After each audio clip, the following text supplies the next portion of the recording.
Good morning, everyone. Welcome back to the ranch channel. You're going to be arriving with me to the ranch where it's pasture clipping time. We've got a lot of tall seed heads trying to clip the pastures right behind the cattle. So as we rotate them around, we're going back and knocking down some of these tall fescue seed heads. So we're trying to knock it back to get some regrowth. So got about a 30-minute ride in the tractor here over to the ranch from the home place, hauling the bush hog behind. So here we are, just pulling up to it. Beautiful day here. Also got to do a lot of work along these fence lines, getting all these tree shoots. That's one thing the ranch has just got an unbelievable amount of tree shoots that they've kind of historically always just been sprayed and clipped, so they kind of come back even more angry, I think. I'm not sure if they all got sprayed, but I think they just used to clip them and knock them back, so they tend to come back with more shoots. So we'll get clipping this and making it look a lot better. The cattle are actually back here right now. You can't see them. They're over on the other side of those trees, but they're on the back side of the pond, so we're going to go ahead and start clipping on these front pastures.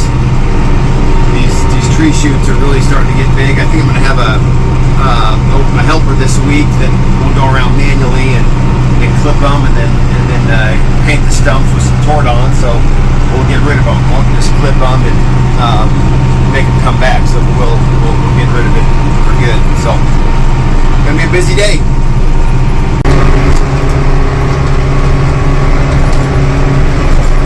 Well, you can see we've been stopping and cutting out some of those thorn trees as we see them. I don't want to just clip them off. I want to get rid of them, so I get out, cut them, and then I tord on them.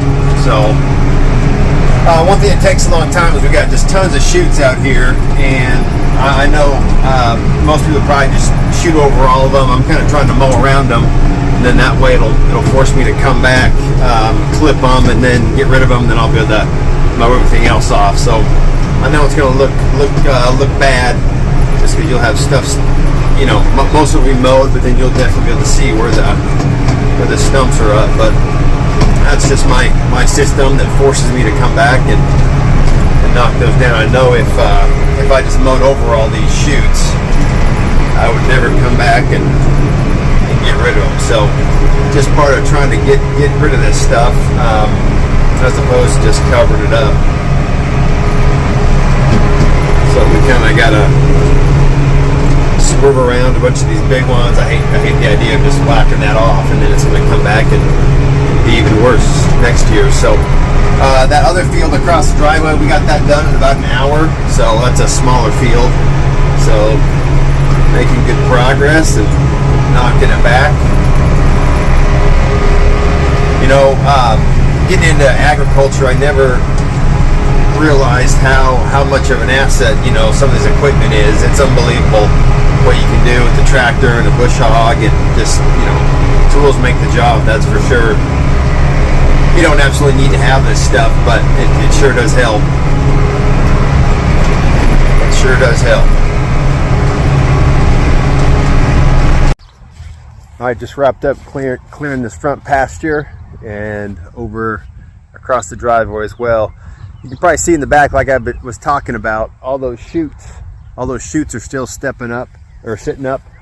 Last fall, I went through the front part of this pasture closest to the house and cut them all out and tore on the stumps. Obviously, you can see one, I can't even find it right there. Obviously missed that one, but this front part was great to mow. Once we got out there, I had to kind of bob and weave around all those shoots. I do that primarily, like I mentioned earlier, just so it's a reminder to come back and go and clip those. You know, it looks nice, the grass is clipped, but obviously those shoots kind of make it look like crap, and they're easy to see. So that's just my kind of, I guess, motivation for myself to go back and cut them out. Not a lot of stuff over in this pasture. Let me flip you around. You know, there's some, but it's just good to knock it back. You know, we needed to, all these seed heads were up. So my bush hog is not very sharp. I need to get it's a really old one, but it does the job. So, you know, over on those hillsides, that's just not been maintained well as far as killing the stumps, the shoots, and then obviously across the pond there's just a ton of them over there. So eventually, I know you want everything done right now, but I just think if we can, you know, we're a year in, if we can kind of get this front pasture to where those things are not, there's not hundreds of them, into where it's manageable, and just keep working around the ranch. So yeah, the old Kubota, it does the job. So I like to cut those honey locust shoots out, just because when you clip those, if you don't kill them, they come back with multiple shoots and they come back even more aggressive. So, but just a lovely day here. So glad I've gotten that done. Spent yesterday getting the home place and the sheep pasture clipped. We had a lot of tall seed heads there. So one thing with clipping, you're always a little nervous, because here we are, first June 4th, I believe.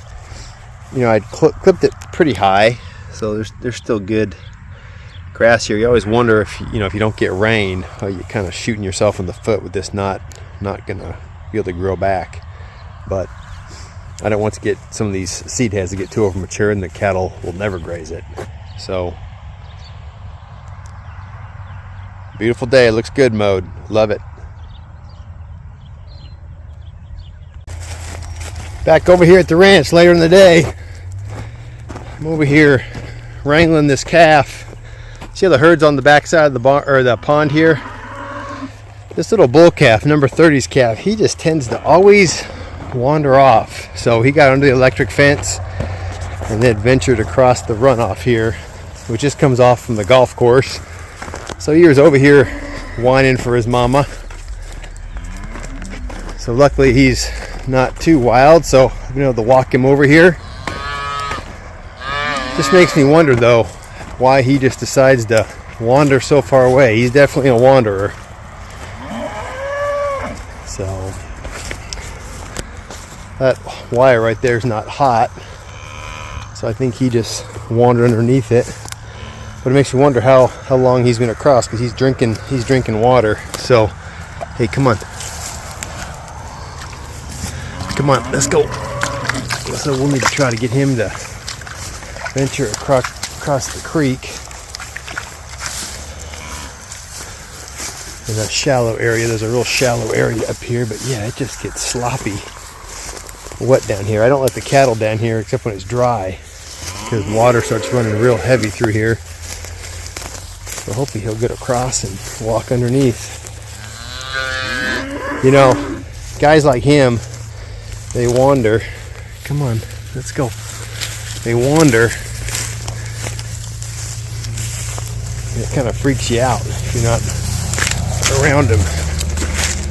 So let me see if I can get him to go across. Come on.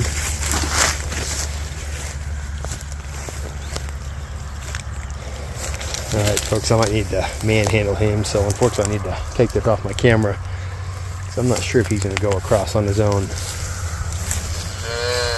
Come on. Go on, it's nice and shallow down here.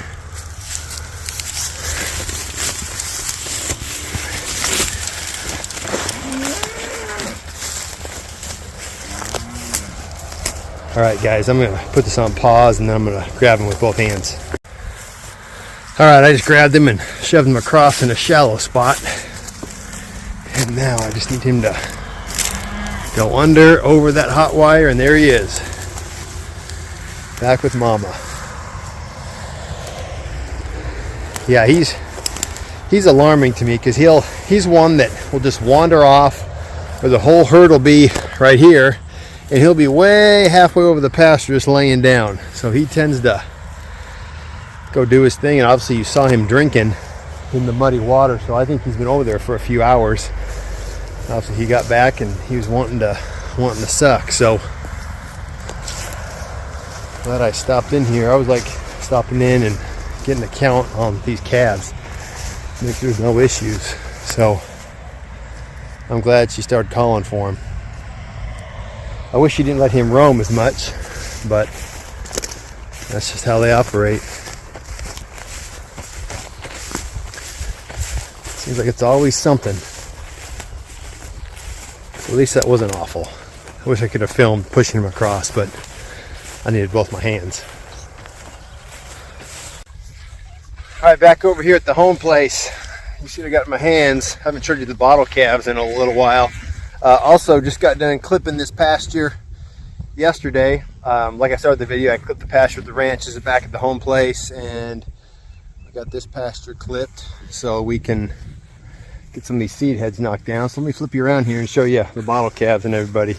So there's Honey and Coda. There's Belle, and here's Bree. So they are ready to get their evening bottle. So it looks like we might get a little shower. I'm hoping we can get that. There's the sheep off over there. So let me get them fed, and I'll show you them again. All right, I had to go over the fence. They get a little anxious sometimes when they're getting ready, but so I feed them both at the same time. Bree there, she just sucks hers down so fast. She actually puts a lot of suction on the bottle. Belle here, like, barely sucks. I think she's just kind of making her mouth move and getting a little squirt. So she always takes a couple more minutes to suck. But one thing they never tell you with bottle calves, everyone thinks it's so cute, and they are cute, but man, they can get a little aggressive when they want this bottle. They tend to be a little nuts. But we have fed them. We just finished our third bag of milk replacer, and what we're doing is we're going to be giving 4 total bags, so basically 2 bags each, and then we're going to be weaning them off on this last bag. So yeah, and this always happens. I always got to separate them because Bree gets hers sucked down so fast, and then she tries to steal this bottle, so I tend to have to put Belle into the sheep tractor here. Then we just wait for another. We got about another quart of the bottle we gotta suck down. But they've been grazing real well. They graze during the day, so I'll even start giving them a little less at feeding time. I've been giving them a full bottle, but we'll start cutting that back a little bit over this last bag, so hopefully drag it out and they won't be so dependent on it. Not sure why Mr. Ram's hanging out in here, but he is. But it's starting to break for the day. It's warm today, warm day, 90 degrees, but looks like we might get a rain shower. That'd be great if we did. We could sure use it. There's Coda over there underneath the tree. So a little bit of breeze. So I'll wrap up here with Belle, and we'll shut it down for the evening. So thanks a lot for watching, everybody. Hope you guys have a great rest of your evening, and have a great week. God bless. Talk to you soon. Good evening. Back over here the next day, over at the home place. Moved the steers and the bulls this morning, so I thought I'd come out and check on them, see how everyone's doing. So we actually put them, moved them further across this pasture this morning, gave them some shade over here. It's just unbelievable how much just one day they can trample. Obviously they spend a lot of the day in the shade. We got to the upper 90s, about 90, well, not upper 90s, close to 90 today. The humidity here in Kansas is starting to really present itself, which makes it a much warmer day. So let's head out here and see the steers and the bulls. They've got some great pasture to be nibbling on here. So this is a lot of prairie grass, which is native to Kansas here. The field that they were in over across the pond is a lot of brome. And the sheep are over there as well. It's a lot of brome, but we're moving them this side of the pond.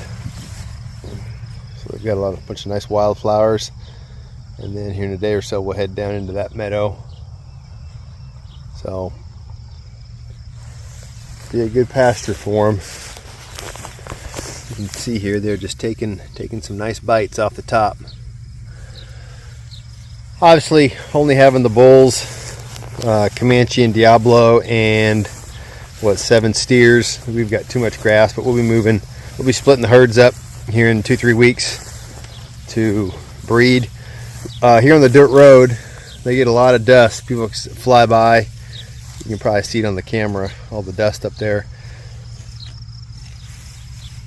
You know, they obviously get a lot of dust, but eating the grass, but they're loving it.